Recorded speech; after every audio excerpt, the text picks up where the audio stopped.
ఏంటంటే నేను వస్తూ చూసాను. ఇందాకే చెప్పాను గదా! ఆ ట్యాంక్ బండ్ లాగా యెస్. ఉంది. చాలా అవతల పెద్ద లేక్ ఉంది అంతా గూడా.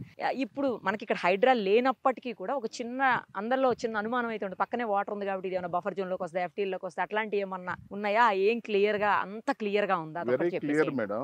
ఇది మనకు హైడ్రా అనేది మాకు జూన్ నుంచి వచ్చినటువంటి యాహ్! సినారియోస్ అన్నమాట. కరెక్ట్. బట్ ఇది మేము జనవరికే మేము ఎల్‌పి తీసుకోనున్నాం. హ్మ్. అంటే హైడ్రా కంటే ముందే మేము irrigation approval as per HYDRAA norms ప్రకారంగా ప్రాజెక్ట్ మొత్తం మేము డెవలప్‌మెంట్ చేయడం జరిగింది. Number 1 point. నంబర్ 2 పాయింట్, ఇప్పుడు హైడ్రా వాళ్ళని రియల్‌గా స్వాగతించాలండి. హైడ్రా వాళ్ళు ఏమంటున్నారు? అయ్యా మీరు ఎఫ్‌టిఎల్‌లోకెళ్ళి కట్టుకోవద్దు అంటున్నారు. కరెక్ట్. ఎందుకంటే ఎఫ్‌టిఎల్‌లోకెళ్ళి కట్టుకున్నప్పుడు వాటర్ స్టోరేజ్ యాహ్! అయినా యాహ్! గానీ, స్టోరేజ్ కావాలన్నా గానీ ఇబ్బందులుంటాయి. కరెక్ట్. బఫర్ జోన్‌లో కట్టుకోవద్దన్నారు. ఇప్పుడు నా ప్రాజెక్ట్‌కి వచ్చేతలకి నేను ఎఫ్‌టిఎల్‌లో లేనండి.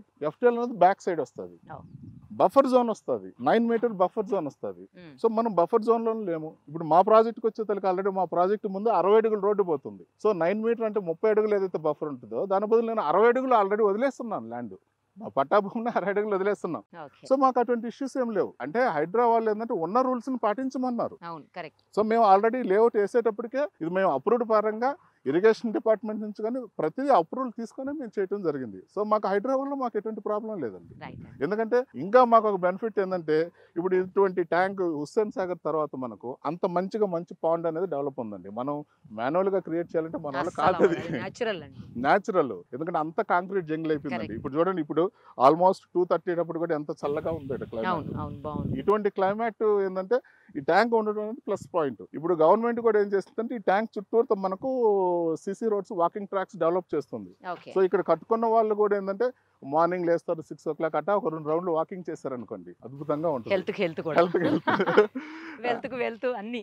అవును, హెల్త్. రెండోది ఏంటంటే మంచి అట్మాస్ఫియర్.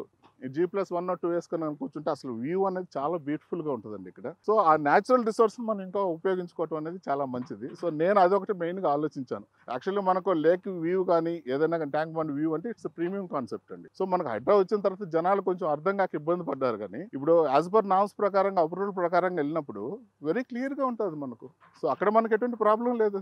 సో నామ్స్ అన్ని రూల్స్ ప్రకారంగా మనం డిఫైన్ చేసుకున్నప్పుడు we don't have any issues. Customer కూడా ఎటువంటి ఇబ్బంది లేదండి. ఇది పక్కా అప్రూవల్, బ్యాంక్ లోన్స్ ఉన్నాయి, సిదాసపేట టౌన్లో ఉన్నాం. సో వెరీ క్లియర్గా ప్రాపర్టీ అండి.